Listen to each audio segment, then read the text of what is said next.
Duster did his dirty. I'm a princess. The first part of this experiment was to align the gas tube of the Heaney laser, aligning it so that only polarized light left the Brewster window, going through this mirror and focusing down on the paper here. And once that was aligned, we were able to turn off the green light, turn on the Heaney laser itself. Once the Heaney laser was on, we were able to use a fiber and align it on the specific nodes of different modes so that we can obtain different modes on this paper here. So the modes that we obtained were 0, 0, 0, 1, and 0, 2, and when trying to get to the highest mode possible, we got 5, 0, and 0, 5.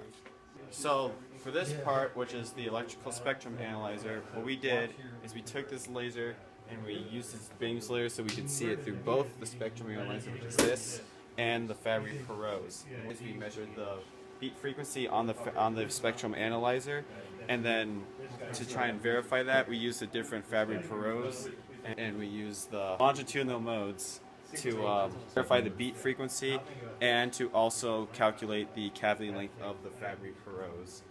The data of the electrical spectrum analyzer showed that we got a variation between 889 megahertz and 887 megahertz. But then using the calculation using the oscilloscope of the Fabry-Perot's, the 10 gigahertz Fabry-Perot calculated it to be 921 megahertz, which is very off. But then the 1.5 gigahertz Fabry-Perot measured it to be 874 megahertz, which is better. Then to calculate the length of the cavity inside the Fabry-Perot's, we knew that it was confocal, which makes our free spectral range calculation being C over 4L. When rotating a polarizer, we could see that they are orthogonally polarized, the two different modes.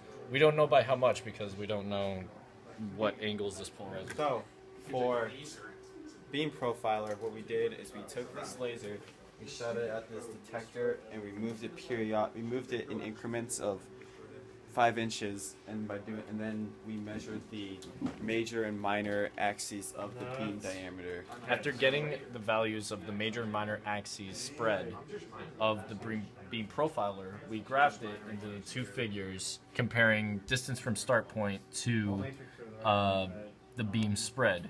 Since we just found a linear regression plot lying around, we found that our beam waist is 0.004 meters and our Z naught is 1.288. I don't know the units. I'm a princess.